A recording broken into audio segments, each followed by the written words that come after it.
What is it that us artists have in common? Well, we're here to find out. This is Red and Yellow Make Ginger.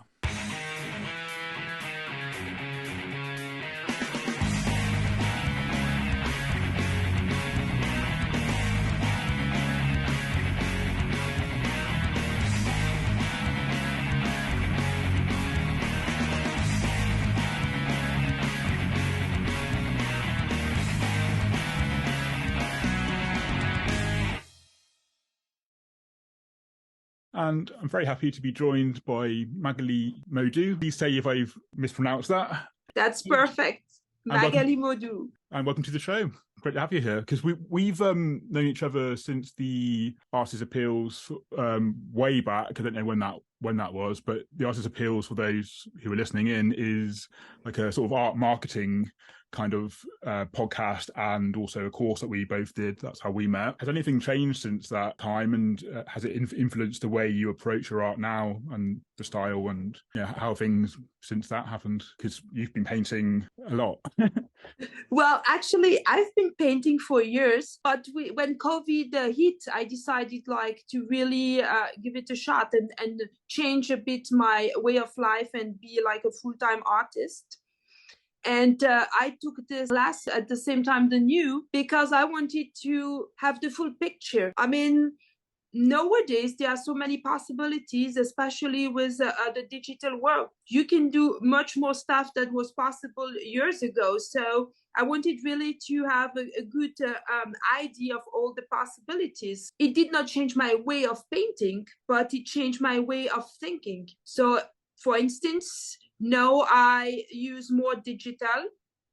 Or when I paint something, I think before to sign or before to do some changes, I should take a good picture that I could use later in case I need it for another reason in a digital use. And what is great for me, and it's where I'm looking at, it's all the world of licensing. I don't know if you want to enter into that now or later.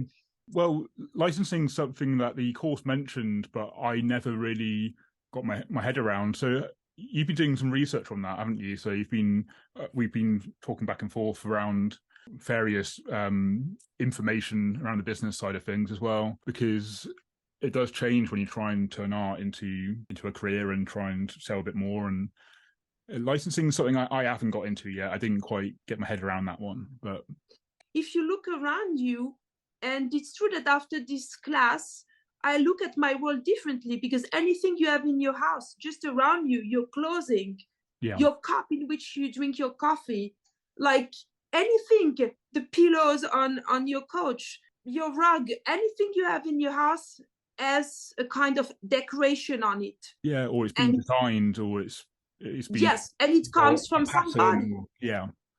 It comes from somebody. I never asked me the question, kind of. And then I realized, okay, there are plenty of artists around the world selling nowadays at least a digital version of their art to be put on any possible object that we have in the house and outside too. And I said, wow, there is an entire world there that I never thought about. That is a good way to look at too. It's different than, of course, selling an original painting. But it's a way to make some regular income. If you can make that original painting sort of into print, into merchandise, into print on demand, you can then spend the hours on the original, but then you can stretch that time and still be earning from that image. Exactly. That's the same idea, except that, posters, print, as you said, print on demand, it's kind of licensing, except in that case, you don't license to anybody else. You keep the money coming to you as a commission for what you did. Yeah, but you've been doing quite well with Redbubble and other print on demands, and has that all been through your Instagram? Because your Instagram's been blowing up recently. It's I think last time I checked, you're on 3,000 people now. It's and you've got like almost 4,000 actually. And you've got a good community behind you. And well, actually, you know what? I began Instagram at the same time I decided to change a bit my way of thinking, and to turn myself toward what was a hobby, to turn it into a real full-time job. So it has been only a little less than 3 years. And I realized I had been always on Facebook, but on Facebook, my audience was more like the people I knew already. I did not attract that many new people on Facebook. And I realized that, well, I'm not going any place staying on Facebook. So of course, I keep Facebook, but I mean, I was looking for something that has more traction, and I began Instagram. And actually, I'm very proud of myself because I began from scratch. Yeah. And I'm no more in my 20s, so I'm not born with Instagram, and I don't have a base of people like that who are using everyday Instagram and just, oh, my friend has a new account, I just connect. So each one of the 4,000 I have now, I got by my art, my artwork and my posts. So that's not bad. Of course, some people have 100. Some artists have 100,000 followers. No, that's incredible, because you started after I did, and it took me ages to hit the 1,000, and I'm on 1,300 now. But where you're interacting with your audience through your stories, through the way you're doing your posts and things, it feels more like a community than numbers. So do you find that you're connecting to them on like an individual level? Is that like, or is it more like you get to see people commenting? And both, actually, but the most common I have are actually, I found on Instagram an artist community, which is really great because I began to interact with the artists. Well, I mean, when you are, especially it began during COVID, but even now, I mean, I'm far away from my place of origin. So I don't know that many persons around me here where I am right now. I'm not in contact with that many artists either. And suddenly through Instagram, it also opened that door to suddenly meet with other artists. I began to comment on what they were doing. They answer back. And now I feel that I have artist friends that I never met, but that that I'm in communication with like almost every day through Instagram. And that's very nice. But of course, other artists are not buying my art. But we would love it's a different. We can. But we haven't got the space. It's very nice, like with you, and we exchange tips also. And at first, I was afraid almost to ask, but now sometimes I see somebody doing something nice or great, and I say, "Excuse me, you don't need to answer if you're uncomfortable, but does it work, or how did you do, or what type of what material did you use to do that?" And I have to say that nobody ever did not answer. Everybody answers very nicely, and it's a great sense of community. To go back to what you're saying about Redbubble, about people buying my artwork and through Instagram, honestly, I don't know. But I've noticed one thing. Usually, when I post a new image that I have a new design that I put on Redbubble or other print-on-demand websites, usually I get 1 or 2 sales. So it means that somewhere somebody's seeing it and likes and goes on my Redbubble. Usually it's not the image I advertised that sells, but doesn't matter. Once the person is on Redbubble on my page, well, whatever they see that they like, fine. Yeah, because your style, which I'm not surprised we didn't talk about that at the beginning, actually, but you've got so much color and so much vibrancy, and of course all the animals and things. What influences your work? Where's the style come from? Because you had a lot of interaction around the style, and it comes from, I think, did you say you traveled a lot at one point, and there's a lot of influence there? Yeah, I think that. Well, as you said, maybe for the people listening to us and not knowing my artwork, I love to paint jungles and wild animals.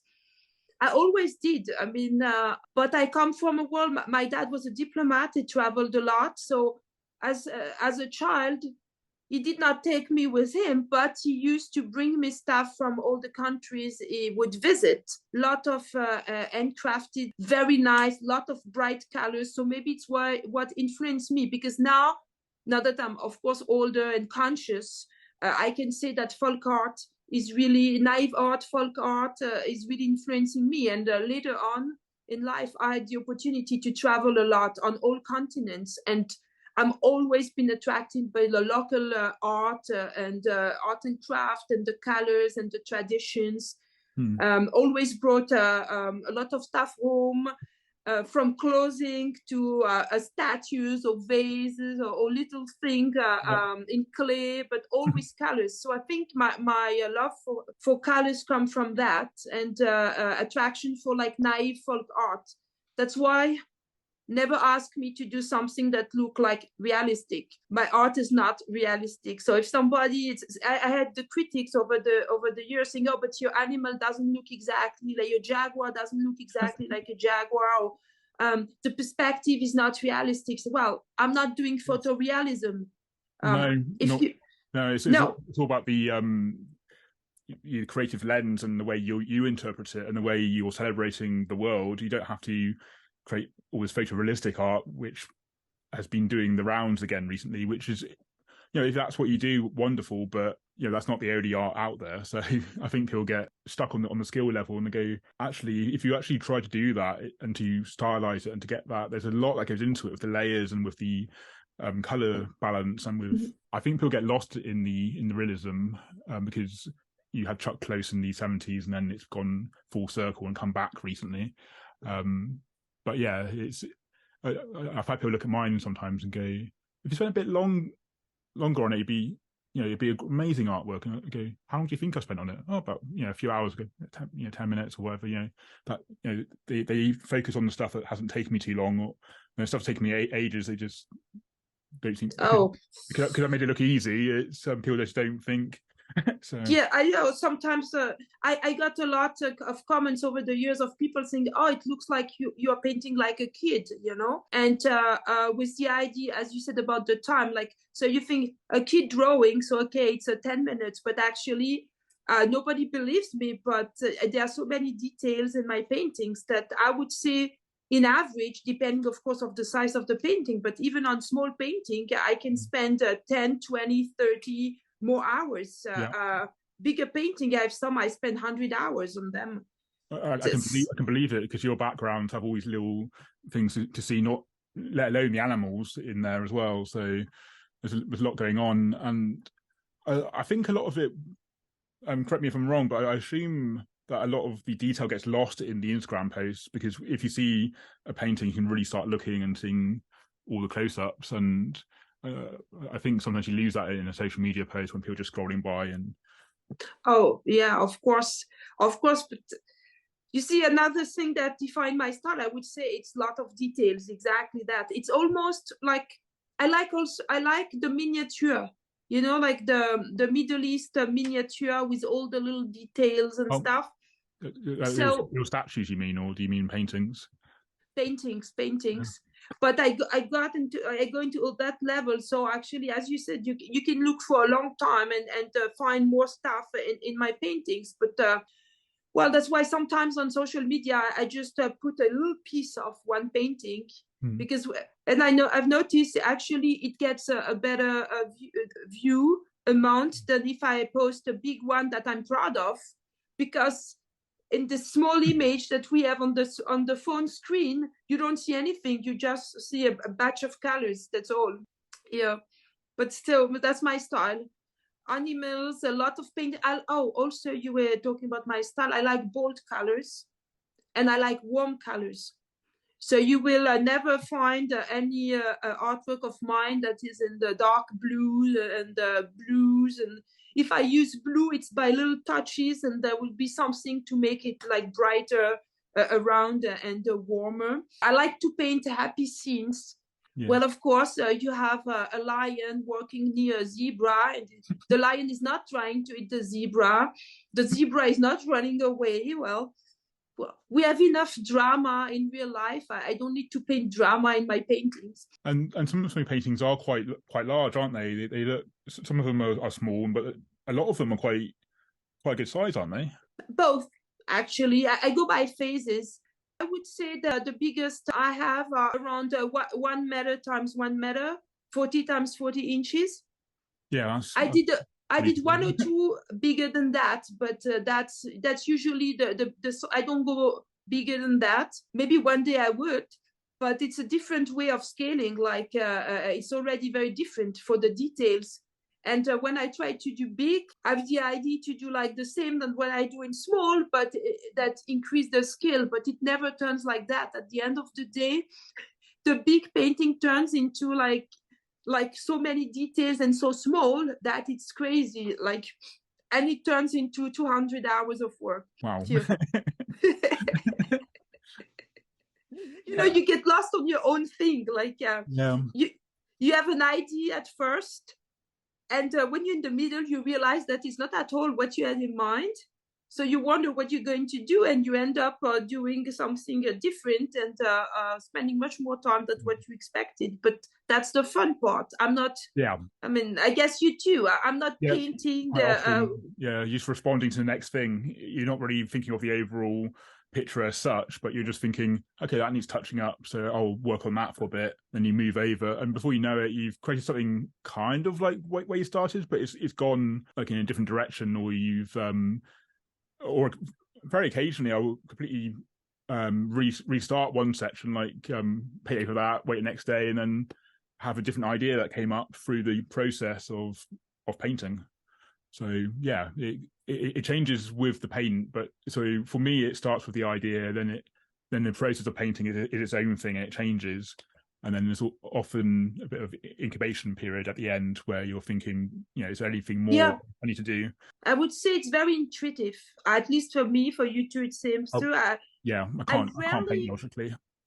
I would say that maybe in less than 10% of my paintings, when I begin, I have a really clear idea. Less than 10%.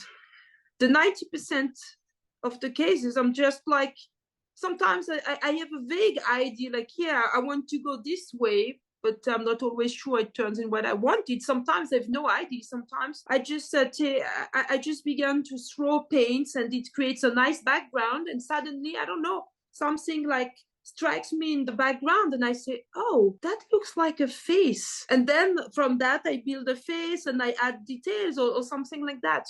It's more intuitive, Yeah, that's how a lot of my paintings start, because I often have a lot left over on the palette. I would just get a spare canvas or spare whatever and just scrape it on, just so I'm not wasting paint, and then that will become something later. And I just, when I have an idea, I go, which canvas should I choose that's already been done, and have a think. And so I never one painting of 200.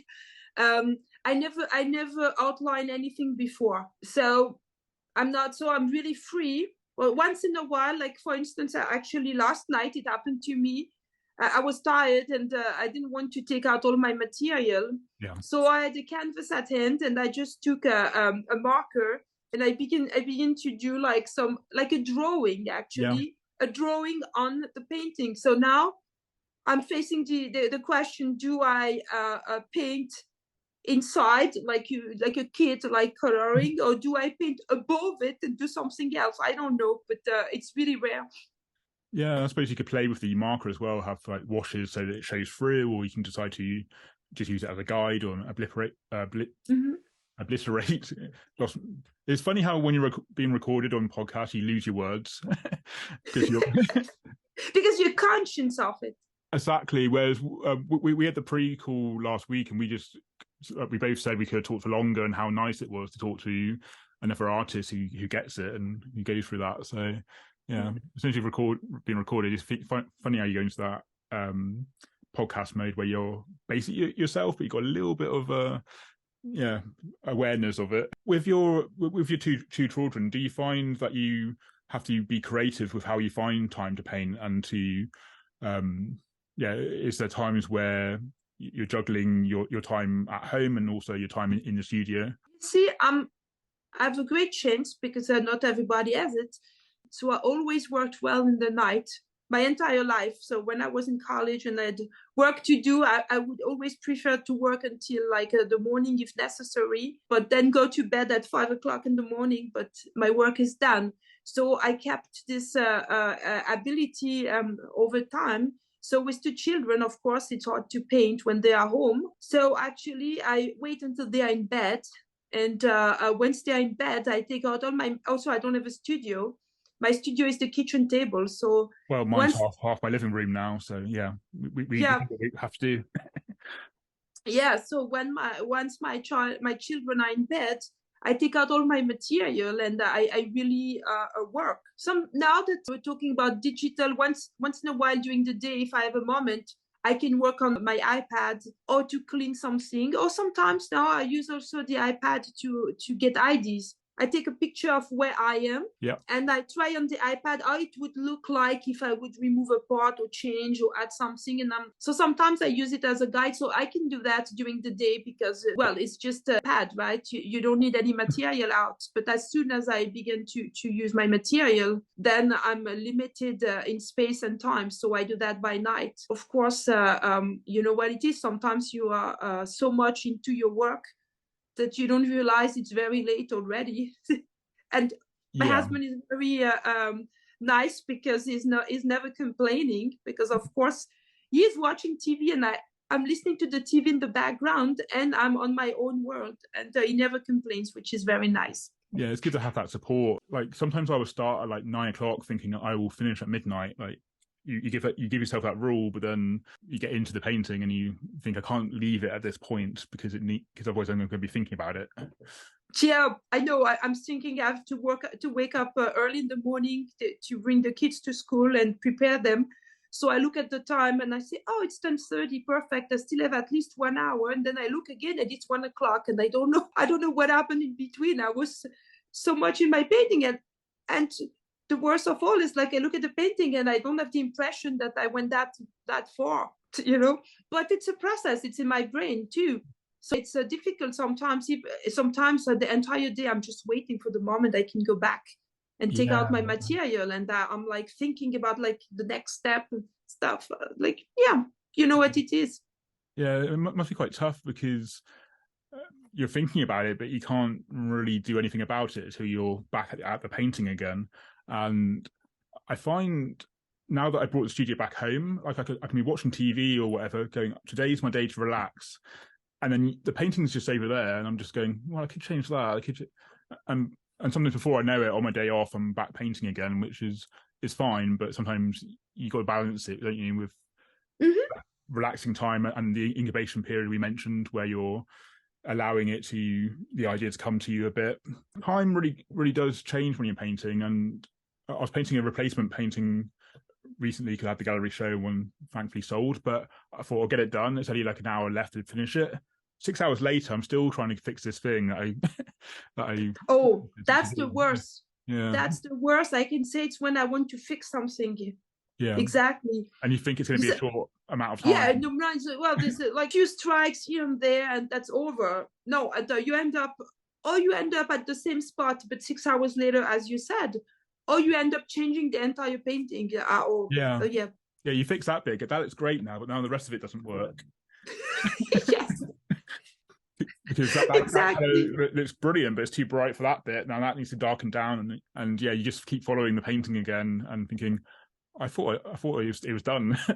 Yes. Yeah. And sometimes also it happens, oh, it was better before. Oh, that's the worst. I do try taking a photo before, so I've at least got a record, and then it's even more painful when you look at the photo going, yeah, should have just left it. I know, and that it's not a pad. You cannot erase the next like level. Layer, yep. No. So I mean, I've had some okay, what do I do? Yeah, I've had some where the layer below's dry, thankfully, and the layer on top and go, nope, and then you just I had to put it underneath the sink once if it's acrylic, so it's like, please don't ruin the painting, and just rubbing it off. And yeah, I've scraped I use acrylic mainly. So with acrylic, if it's on the spot, sometimes I can erase like wet the paper and remove a little bit. Of course, it only works if the rest was dry before. Exactly. Yeah. If not, then it's impossible. And I've also noticed sometimes with acrylic, when there are several layers, I can scratch a bit. Yeah. With the knife, it works, but it damages around. So sometimes I got nice effects that I was not looking for, but that ended up very nice because it makes a strike like in the middle. Yeah. But yeah, I've used scratches for like texture and things, but I've never used it to try and save a painting before, so that could be interesting. trying to figure out which layer it is. Like basically, you doing a practical undo button, basically trying to find that the right layer. Yes, but anyway, first of all, you cannot get back what was underneath. It removes everything, and but it's really, I don't use that technique a lot. It happened once or twice, more as a test than as a, well, anyway, I had to repaint on top and change it. But yeah, why not? Also, I'm trying, I've tried recently, like in the last 6 months, collage, which I never did before. And I kept on, we're talking about art community on Instagram. And actually, I like that too, because I see what other people do, what the techniques and stuff. And I saw a lot of artists using collage. And I dared asking them how they were doing, well, what material they were using to glue, because that always been my thing, thinking, okay, you glue something, but first of all, it can be visible, like it cannot last, it can fall off, it can be, the color can be damaged over time. So I asked them what kind of material they were using, and I got 2 types of answers. So I tried with both, and now once in a while I do some collage. It's fun. And I had a series, very nice. I did a series of 100 African animals, and actually I printed them for myself because I wanted the original where I glued the original on a big canvas to do a patchwork. 100, it's hard to find the right setting, so I print them on the photo paper, so that I could on my own on my kitchen table, like try different combinations. And when it was finished, I still had these paintings, these photos of the paintings. And so what do I do with that? And I began to cut them and paste them and using a collage. And then I build up layers of paint to do like backgrounds, and I began to put photos into it. And then, of course, because I'm a perfectionist, I'm like, well, it looks like it's added. So then I added paint on top and stuff, and they ended up to be really interested and all into each other. And the result was actually good. There was a new thing. So I'm glad there's always new tricks to learn and new things to try, and that's great. Those must look amazing, and I'll get you to send some photos over so the viewers can see them. I haven't seen them myself yet, but it sounds like they're going to be slightly distorted and have this sort of layered up with. I've seen a lot of people use collage off their old paintings and things, and I think it's a great way to reuse what you've done before. Probably for our listeners, it'd be good to hear what glue they recommended, because I've heard some people use like matte medium as a glue sometimes. Yeah, it's what they advised me, matte medium and the name and this Mod Podge.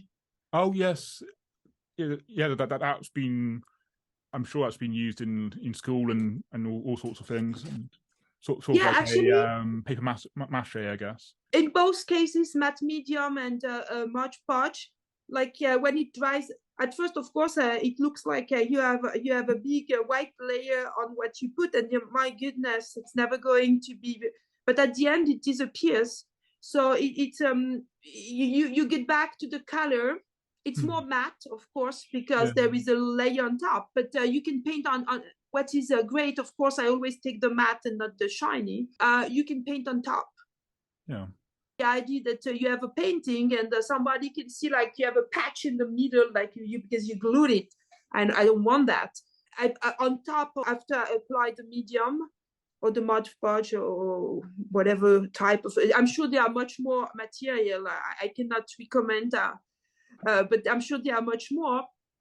I always paint over it, not all, but parts of it, and so it really looks like mixed together. So it's a new way to do art, and it's interesting.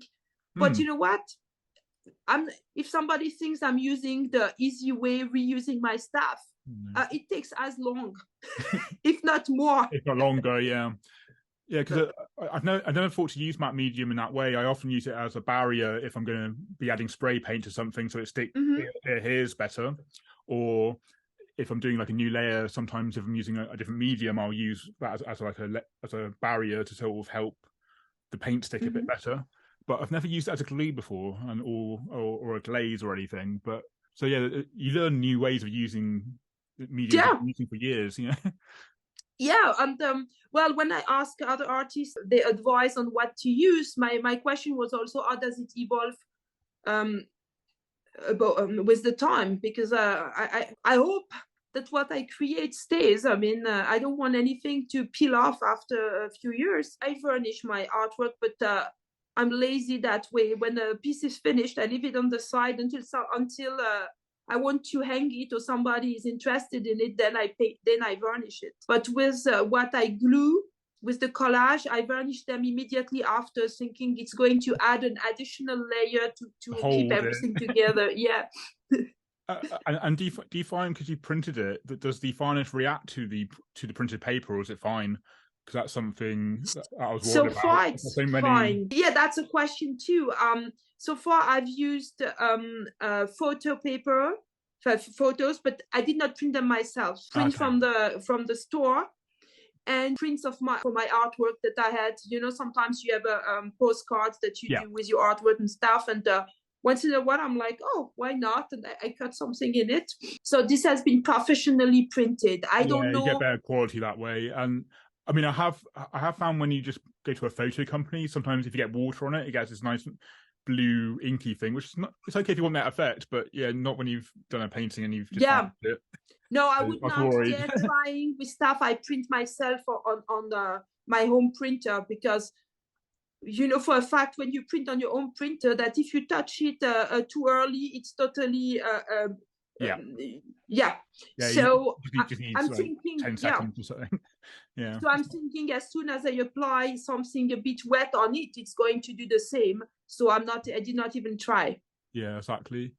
So what are your thoughts on varnish? Because I'll varnish some of them if I want it to be unified colours, but then because mine are so textured and varied, I don't varnish all of them because I find it unifies it, but if you don't want that, it kind of, I don't know, it takes away from the painting, I think. But maybe I'm wrong there, because varnish is something I'm still figuring out when to varnish, when not to varnish. Does it need to be varnished? Yeah. Well, you know, at first I was using matte varnish, and then one day I wanted that matte varnish and they did not have, and I had to take the brilliant, the shiny varnish. And I realized that actually it makes my artwork more pop even. Yeah. So I'm happy with that.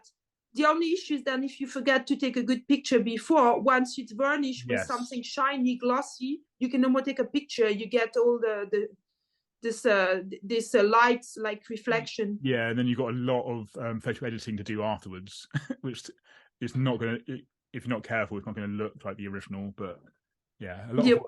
Yeah, I mean, I've started using spray varnish because I can't for the life of me get it all even when it's liquid. So I started using spray varnish now, and I find that's less of a headache personally. Just do it one direction, so left to right, wait 12 hours, and then do the other direction, wait 12 hours, and you're good. It seems to work. Well, I never tried on a piece of artwork the spray varnish, but I tried. Oh, I've found also sometimes I'm painting other stuff than a canvas. So recently I painted boots, and those were awesome. Oh, yeah, thank you. But I was thinking, if I use the regular varnish, it's going to be the layer is going to be too thick, and on shoes you walk, it's going to create cracks. Okay. So I used the spray varnish. It seems to work. I mean, I don't have I may have 3 months distance, so it's too early to say, but it seemed to work too. Yeah, I don't know if there's anything else you wanted to go into with the podcast. Yeah, actually, I'm very honored that you asked me to be part of your podcast, and that you think that I deserve, my artwork deserve a highlight. Thank to you. So I'm just thanking you. To be honest, I never even been interviewed before about my artwork, so it's hard for me to know exactly what you want to go. No, we're all about the tangents on this show, and just sort of if you go too far off art, I'll bring us back. But it's all, life mirrors art, and it's all relevant, I think, because as an artist, it's a lifestyle. It's something that we don't get obsessed with. It's part of us. So I think to Yeah. talk about other things is kind of relevant sometimes. Oh, you asked me before, but not in the podcast, but before that, where the name World of Emmy is coming Yes. from. Yeah, we never quite got onto that because we found out Yeah, it's amazing just like, phones. well, world is just because it's my world of all these animals, colors, and stuff, and it happens like, oh, she's in a world, like, like, so okay, it's my world. And Emmy is just because I'm a Swiss citizen, Swiss French citizen, actually, French speaker, as you can hear at my accent. And my husband is American. So when we met, I guess Magali was a bit complicated. So he used to call me M. And when he was writing to me, he would write M-E-M, like for the letter M, but E-M. And it turned into an affectionate nickname, Emmy. So that's why it's the World of Emmy. And actually, it's easier for people to remember than my real name. Yeah, I mean, I have to admit, until we started speaking, I just saw it as the spelling of it rather than until I heard it. I was like, okay, that makes sense now. So, I mean, it's obvious once you know, but it's one of those. I've been worrying about mine because I just went extemporary art, whereas Chris would be easier. And yeah, you did the contrary than me. And I kept thinking, should I change it? But I was like, oh, people are finding me now, so it's fine. They'll get to know the word. Yeah, I think, and I get to know your name properly, and it'll be in lights or. Well, you know what? I think that's an interesting point you were saying. Is that I think consistency is very important. So once you have a name, you keep it. You don't change 10 times because you're just confusing people. Even if you don't have that many, one doesn't have that many followers. If you keep on changing name and stuff, it's hard for people to follow and know who you are. So I think consistency is a key. Same with we're talking about social media before. I think I try to post every day. I'm lucky enough to be able to have every day something new. But if I don't, I show several paintings together or a different angle stuff. So to post every day to keep going, even if sometimes, life is such that I don't always have the time to go every day, spend 1 hour on my social media. I try to answer to all the comments. I have to say that right now I'm belated. I'm late in my answering. I do my best, but consistency and same Redbubble, print on demand. I try to be consistent, but I also notice as you know, there are several. Redbubble is not the only one. No. We named it because it's the one we both use mainly, but there are a lot of other ones. Yeah, I try to post on societies. Yeah, I put some on Society 6. I put some on Fine Art America, and T Public, which now belongs to Redbubble. Oh, I did not know that. Yeah, but I realized it's actually at first when you create the account, it seems easy, but it's actually time consuming because they automatically place the image on the objects of the product. But of course, in my case, for instance, with all my details and stuff, it always cuts in the middle of something. So I have to adjust each and every image for each and every product, which takes a lot of time. Yeah, so mine ends up being like tiny, so I have to change the pixel ratio and the DPI and get it all per product. I mean, some are similar, but there's at least 6-7 changes you got to do, and that per upload takes me 4 hours. I think about 4 hours. Yeah, for one. Yeah, and of course, these companies are encouraging you, saying to do more sales, you have to post more, but it's every time 4 hours. So to go back to what I was saying, I realized that I cannot maintain all this print-on-demand account in parallel with the same level. So as Redbubble happened to be the one where I have the most sales, I'm more concentrated into it. And regularly, I try to add new images. And as we talk, I'm just realizing that it has been maybe 5 months that I've not added new images because... Well, because I had other stuff, it was Christmas, it was other staff commission stuff going on. I will have to update soon. And again, it's consistency. Yeah, I think it's mine's been important. mine's been a lot longer because I was having the debate of whether print on demand's worth it because the margin's so small with the profit we make. But then again, you don't have to have the money up front where you buy 500 units of it and several products, and and have 500 t-shirts in your house that you try and sell, and you really sell 5 of them, and it takes a risk out of it while you're trying to find your way with it. So yes, we may only get say £2 for a t-shirt versus 12 for a t-shirt, and still sell it at the same price, but it does take the risk out of it. So I think if you can, and wholesale and actually selling it is probably the way to go. But if you can't guarantee you're going to sell all of those 500 t-shirts or whatever the minimum is, then the print on demands are great for that. And I agree with you. I would say 2 things. I would say that maybe if one day we're really famous, that okay, we have the audience to sell our own merchandising, but yet it's not the case, and I don't know if it will be the case one day. So I go with a Redbubble. Okay, it's very low margin. Oh, sometimes it's kind of funny because some people tell me, we supported you, we bought this or this on Redbubble, and they don't realize that even if they paid $50, I got 5 or less sometimes, but doesn't matter. I go with the idea. First of all, a little something is better than nothing, first of all. And secondly, I go with the idea that a lot of people that go on Redbubble, I don't know them. How do I know that? Because Redbubble, of course, doesn't give you the name.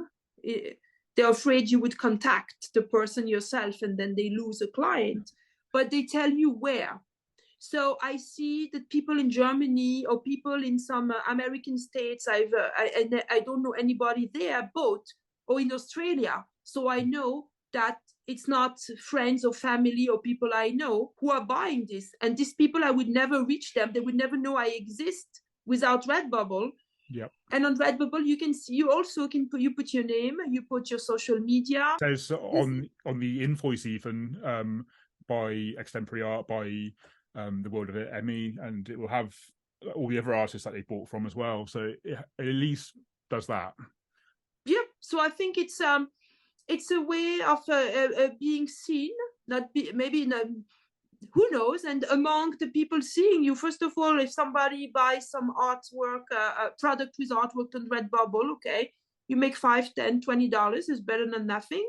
But also maybe one day it will lead to somebody contacting me to buy a painting or to offer a collaboration, or who knows. Without it, nobody would know about me. So I'm glad that it exists. I think it's great.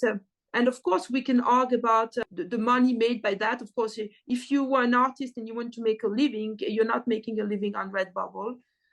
Maybe you buy if you're lucky, you can buy a pizza a month, but still, it gives you a visibility that you would not have before, and it's a different public than your own social media. So I think it's a good thing. Yeah, and I know a few full-time artists who still use Redbubble because they're like, I haven't got time to be doing all this, t-shirts and merchandise and things. Whereas that I can just upload. They deal with the customer service, they deal with all the stuff. Yes, it takes a bit of time to do the uploading, but then once it's up, it's there. And I think you can link it to your website as well, which I haven't figured out how yet. Yeah, there's a lot of full-time artists who still rely on Redbubble for the little things because they're concentrating on the other stuff. They're concentrating on their YouTube channel, which might be bringing a bit of money by that point, or their originals and their prints, and it means they can concentrate on the rest of the business without having to run a whole shop. But well, you know what? When you have a Redbubble or other printer on demand service, it's kind of passive. We're talking about it's important to like update and add more stuff, but you can also leave it as it is. And once in a while, you get a surprising mail telling you that somebody bought something. I mean, yeah, that still happens. Yeah, no, but it's passive unless yes, I think it's not worth it putting too many efforts, and like I would not spend 4 hours a day on it, but 4 hours a month on it. I mean, or even less sometimes, 4 hours a month, that's better than nothing. Of course, it's a win-win concept because Redbubble doesn't need to make advertisement. They have all the artists advertising on their own social media. That's also important. Once in a while, I try to put some advertisement for my Redbubble. I always feel like I don't want to ask people to buy, but like say, okay, I have a new design on Redbubble, or just for you to know, this week Redbubble is having a 40% off or something, and I throw it there. I mean, what I'll add to that is that through the gallery show and through selling a few of my artworks, I found it's not about the money, it's not about the selling, it's more about the connection to that person and the connection to your artwork, and then the money is just a byproduct of having made that connection. So I love all the interactions. I love all the relationships I'm building, and it's nice when people buy the artwork. It's nice when it leads to a sale, but I don't want to go into it thinking that's why I'm talking to this person. I'd rather really get to know people, and I mean that's kind of why I started this podcast, is because I like talking to other artists as well as people who are buying my artwork. But it's all about connection, and it's all about. Mm-hmm. And it's nice with the podcast getting to know how other people work and how other people connect to their artwork, and there is that difficulty of trying to explain what your art's about and get people to connect. But the connection is the main thing, and then the money is just a byproduct of that happening. So I fully agree, and I think you mentioned one time to me that was about, do you make art for yourself or according to like the market in a way? And because I find sometimes social media gives me the idea, like, or YouTube gives me the idea, thinking that'd work as a video or as a social media post, and I'm thankful it's given me the idea for the art. But then I think I don't often paint anymore with my headphones in and not showing anyone. Yeah, no, I do think that is what you're saying. It's all about connection. It's all about what you feel about what you want to express. And I think that I would never do artwork like thinking, this is trendy, let's do. I hate what I get. Actually, I get sometimes marketing messages from Redbubble and other one telling this is trendy, this is what you should do right now. I'm sorry, you don't do for. If somebody likes your art, as you said, it's connection. There is a connection, and it's your style. It's you. You have to stay yourself. If you begin to change your way of painting because you want to please somebody or because you want to please a trend, then you're losing your soul. Yeah, I try and think when a trend comes up, is this something that I could connect with in my own way? Is this something that I would want to do anyway? Or is this something that I'm just doing because I think it might take off? And that's kind of the sort of questions I go through before making a decision. And when I first started, I did do a bit of that, but then I didn't really like the artwork that came out of those trends anyway, because it wasn't me, and it wasn't a lot of the painting in your own style. I was like, I haven't really got time to paint it in my own style. It took me hours to do that. So end up being this very generic thing. And that's kind of like the first year of YouTube and the first year of TikTok and that sort of stuff. And you can lose yourself if you're not careful in amongst that. Yeah. I keep my track. I do what I like to do, how I feel it, and there will be somebody who likes it, and nobody likes everything. Well, it's just a question of a good match. And as you said, I believe in connecting and exchanging and the story. So that's why it's important to be out there, to talk to people, to have this dialogue and the connection, and the rest follows, I would say. Yeah, I mean, you just reminded me, another thing I want to get into is starting going to more like private the private openings of galleries and getting to know people that way, because I love going to see other artwork and I love seeing shows, and I never take the time to find out what's on, and then I find out after the fact usually. So I need to start doing a bit more research and actually getting to meet other artists and meeting those who are going to see the artwork and just being a part of it, really, because there's a lot. I don't know about where you are, but there's a lot happening in Bristol and there's a lot happening nearby. So because you're in New York, if I remember, or was that? New York. Well, not in the city, but in the suburban area. But still, I think being close to the city, there are a lot of things happening there. Of course, last summer I had the opportunity to be a part of a group exhibition in a gallery. That was great. Actually, it was a great experience, and to meet other artists for real, and to have people coming, talk to them, and I like the experience. So I've just come to the end of my group show, so yeah, it's amazing. To meet people. Yes, actually, and it was very cute. Actually, I took my children with me, and they are young, and it was very cute. And my daughter, she's 7. She was underneath my painting with my postcards, and she was looking at people. And when she was seeing that somebody looked like interested and like deep into the artwork, she was giving them a postcard. That was really cute. She understood the way to do, and if they would have questioned, then she would orient them to me. That was really, really cute. I liked the experience. Yeah, I can see that would have worked. And it sounds like she knew to just wait a little bit and then. Yes, no, I like that too. She had the intuition about it, and I like it too, because sometimes as an artist, kind of, I'm shy to sell myself. Like the idea to be near the painter, say, "Oh, you like it? I made it."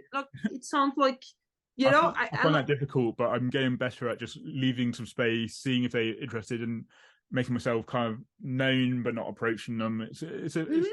I mean, that's an art in itself, giving people space, but also being approachable. And yeah, because we spend a lot of time in the studio, we can be a bit awkward as artists, and especially especially when they don't know you that you're the artist. I've had that happen at different shows where they're looking at it, and I'm just there because I'm there, and they don't know to be looking out for the artist, and I'm like, I actually painted that one. It's very difficult to, Yes, and as you said, I don't want to induce like comments. Oh, they know it's you, so they feel like they have to say, "Oh, it's great," or "What did you do?" Whatever. I want really the real feeling to come out. Yeah. So the way it happened was the good way, because there was a little intermediary in between. So like that was great, actually. No, but that was a nice experience, and I wish to do more, because it's really connecting with people, and that's different than being at home and looking through social media. I don't say that one is better than the other, but it's a different connection. It's interesting. I mean, when I'm at a show, I spend a lot longer with the painting than I do on social media. I spend a good few minutes just with the painting, or looking at it from the side, looking at the texture, or whatever it is, depending on the painting. But yeah, it's certainly a different experience, and different shows do it differently. I always end my podcast with asking, for those who are putting their work out there, either for like the first time, or if they've been doing it for a while and getting disillusioned with it, what advice would you give them, or what would you tell them in order to sort of, we mentioned a bit of it with consistency and things, but is there anything that you'd say to new artists? I would say don't stop painting. Again, we were talking before, consistency is important. Paint as much as we're talking about painting because we're artists painting, but any type of art, of course. So, do it, paint, go on showing to the world. At what point something will happen. Don't be desperate. Yes, sometimes you can think about different ways to be seen. As I said, like I began with the Instagram, because I thought Facebook doesn't work, nobody is seeing me, so let's try Instagram. But you can try different things. At the end of the day, I think never desperate. I would say also that at some point it will happen. Like when I began Redbubble, I had no clue what would happen. And when I see them, people I don't know from all around the world are buying anything with my artwork on it. They are not buying the anything for the anything. They're buying the anything for my artwork on it. And as we were talking before, even if it doesn't bring me more than $2 per item or $3 per item, it's gratifying. I feel like, oh, somebody I don't know far away had saw this and liked what I did, and I think it's encouraging, because of course, as an artist, we all begin the same. We have family and friends saying, "Oh, it's wonderful, I love it," and it's always hard to know, well, they say that because it's my mother, so she says she likes what I do because she's my mother, right? Oh, that's my friend, so they're not going to tell me they don't like it because they're my friends. They don't want to upset me, like, or whatever. So it's great. at some point, any type of recognition coming from somebody that you don't know is an encouragement, because it means that, yes, there are people out there that who are attracted by what you do, and it means that it's great. It's a recognition, and I think it's what gives you, like, feeds you to go further. But I would say that never to give up. That's my advice. It's not necessarily the money you get from that, but it's the fact that you get, it helps your morale. It helps you to keep going and thinking, okay, maybe I'm actually onto something with this, and maybe it is possible. Yeah, I think that there are two parallel worlds. Doesn't mean that they cannot work together. But I think that as an artist, if your main goal is to be a millionaire through your art, something is wrong somewhere. I mean, you don't go to the business. I mean, no, because as an artist, I like to paint. Exactly. When I paint, painting regardless. I'm in my world. Like, I don't care if I don't have money to pay my next bill, my next oil bill. I don't care if my two kids are sick and everything is wrong at that moment. It's suddenly I'm in my own private garden for 2 or 3 hours. I do my stuff. It's my world. And I'm not thinking, when I paint, I'm not thinking, oh, am I going to sell this one? Is it going to be sellable? What should I do? It's totally forgotten all that. I don't think about any of that. It's one of those things where I think the notion of selling artwork does get in the way, but at the same time, we should be able to earn for what we do, because we put in the hours, we sacrifice our lives so we can give beauty to the world. But it's also because we're obsessed with painting, so we have to paint to live and to breathe and to express the way we connect to being alive and to connect to the world. So our way of like celebrating and expressing that. And I had a few years off after university when I was trying to figure out what sort of artist I wanted to be, and I realized what going back into it, actually this feels, I need this. Yeah, I think it's I think when you are like really passionate by what you do and you are into your art, you don't need a therapy. It's your therapy. You're putting all your emotions, your feelings, your everything in your paintings, and at the same time you forget about the world. So it works well. Yeah, mine started off as being quite therapeutic and therapy, but then as I got more into the sort of techniques and things, it's more, I get therapy just from pushing paint around, just from the nature of paint, and just so it's more that I have an image in mind. So it's less of a my darkest soul kind of stuff. It's more I just get something tactile and something to connect to is where the therapy comes from now. Yeah. But it is as good a way as any, though, to really get to find yourself and understand how you operate in the world, because it's like a visual communication to connect with that.